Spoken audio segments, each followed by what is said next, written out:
In this session, we will look at the issue of strategic positioning. Our objective will be to understand approaches to strategy formulation, how we can make use of techniques like SWOT analysis and gap analysis, competitor analysis and choice of strategy, and using the value chain in strategy. Now, let's begin by asking this old question, which we took up in one of the earlier sessions. What is strategy?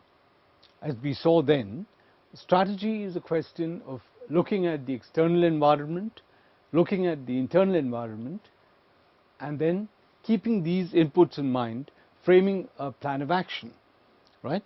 Now, this is done by the management and employees of the company put together. Now, you will recall my mentioning that it is not merely the management alone that frames strategy, but it is management and employees together. This is more important, more particularly important in an environment such as the one we are in today, where there is rapid change.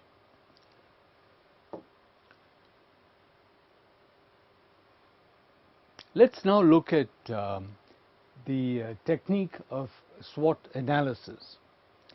Now, SWOT analysis helps us to create strategies. SWOT analysis helps us to create plans of action, in other words. Now, external environment gives us opportunities and threats, because after all, you will recall, we looked at the external environment using two models, Pestel and Porter 5 forces. Both these models gave us several leads which are opportunities and threats relevant to the external environment.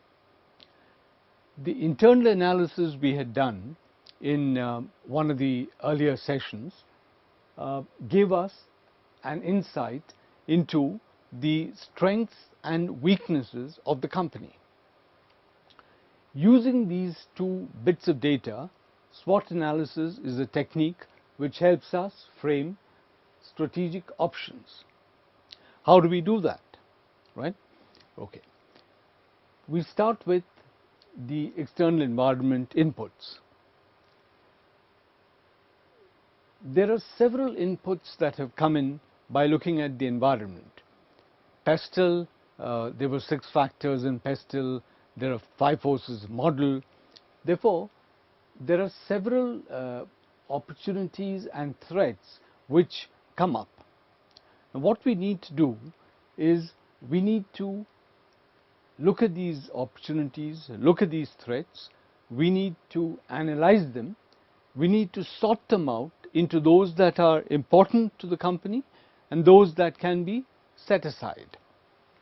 For instance, if you had an opportunity like a new market segment opening up, today, for instance, the rural market is opening up in India in a very big way because rural incomes are going up in a very big way. So that is an opportunity. Let's call that Op 1. So let's put that statement down, right? Then, what about the importance of that statement? How important is that opportunity to the company?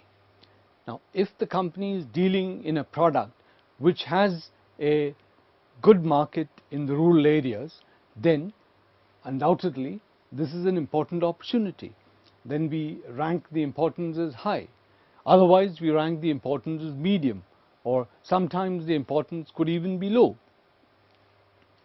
Let's look at another opportunity.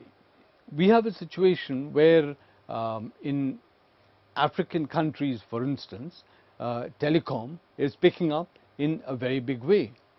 Therefore, for telecom majors in India, the African market is a big opportunity, right? So let's put that down and let's look at the importance. Now, importance depends upon how large this African market is. If the African market is very large compared to the Indian market, then the importance would be high. Otherwise, the importance would be medium or low. In the same way, we analyze threats to the company, threats which we have understood by looking at various models which study the external environment. A threat could be, for instance, the entry of a competitor from overseas, right? For instance, the Tatas have supermarket chain in India. Now, certainly the entry of Walmart into the Indian market is a threat to the Tata chain, right? As it is a threat to the Reliance chain or the Futures chain. It is a threat to all those Indian chains. Now, so we put the statement down. Then we look at what is the importance of this threat. How significantly will this threat impact the company? In the same way, we look at another threat.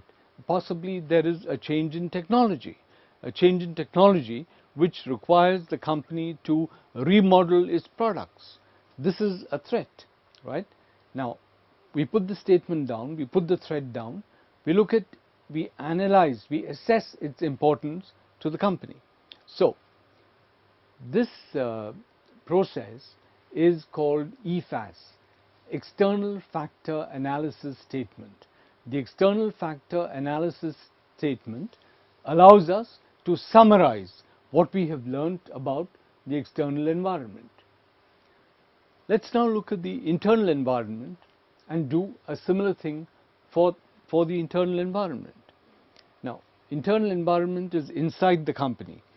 We are looking at strengths and weaknesses of the company. We have used a couple of models to help us understand this. Using the inputs from those models, we might find that a particular company has a very good market share in urban markets. So that's definitely a strength. And what is the importance of that to the company? It depends upon whether those urban markets are growing rapidly today or have they saturated. If they are growing rapidly, then the importance is high. If they have saturated, then the importance of this strength is low. It is a strength, but its importance is low. Now, what about strength 2? Possibly, we might find that that company's products are of a very high quality. So, this recognition, this perception of high quality is a strength. What is the importance of this strength? Now, if consumer sentiment towards quality is improving, if consumer sentiment towards the importance of quality is increasing, then this strength is a very important strength. If, on the other hand, consumers are more interested in price and less interested in quality when it comes to that particular product, then this strength, though it is a strength, has a medium importance or perhaps even sometimes a low importance. In the same way, we look at weaknesses with relation to the company. Now, what does this chart, what does this statement, which is called the internal factor analysis statement, what does this statement do? It allows us to summarize what we have learnt about the internal environment of the company.